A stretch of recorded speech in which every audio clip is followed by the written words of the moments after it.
پاکستان میں آپ کو پتا ہے کچھ مزار ایسے ہیں, کچھ جگہیں ایسی ہیں جہاں پہ جو ہے وہ طواف کیا جاتا ہے, اور ان سے پوچھا ہاں بھی یہ کیا ہے, وہ کہتے ہیں یہ غریباں دا حج ہے.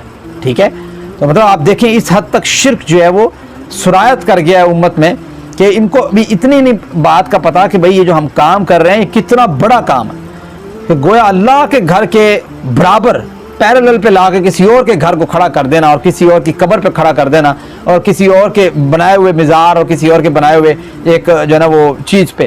اس طرح کی بہت سی جگہیں ہیں. میں سن رہا تھا کہ شاید ایران میں بھی کوئی ایک آدھ جگہ اس طرح کی بنائی ہوئی ہے, اور پاکستان میں بھی ایک دو جگہیں اس طرح کی بنائی ہوئی ہیں کہ لوگ جو ہے وہاں پہ طواف شواف کرتے ہیں. ویڈیوز آتی رہتی ہیں آپ کے سامنے, کلپس آتے رہتے ہیں. تو یہ ساری چیزیں جو ہیں یہ حرام ہیں, بات سمجھتے ہیں, شرک ہے.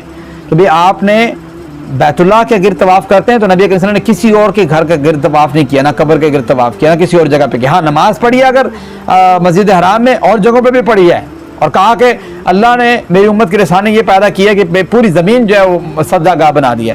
تو گویا یہ چیز ہم اس لیے ہم اپنی مسجد میں بھی نماز پڑھتے ہیں, ٹھیک ہے, مساجد میں نماز پڑھتے ہیں, تو یہ مسئلہ نہیں ہے. لیکن طواف صرف بیت اللہ کے ساتھ خاص, کسی اور کے گھر کے کرو گے تو گویا عبادت میں اللہ کے ساتھ شریک.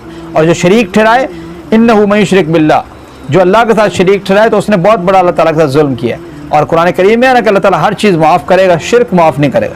تو یہ آپ اس کا اہم سبق لے لیں کہ جس طریقے سے ابرہہ نے یہ کام کرنے کی کوشش کی تو اللہ تعالیٰ نے اس کو تہس نہس کر دیا. تو آپ سوچیں کہ دنیا میں کوئی شخص یہ کام کر رہا ہوگا اس طرح کا کسی اور کے جگہ پہ جا کے, تو اس کا آخرت میں بنے گا کیا؟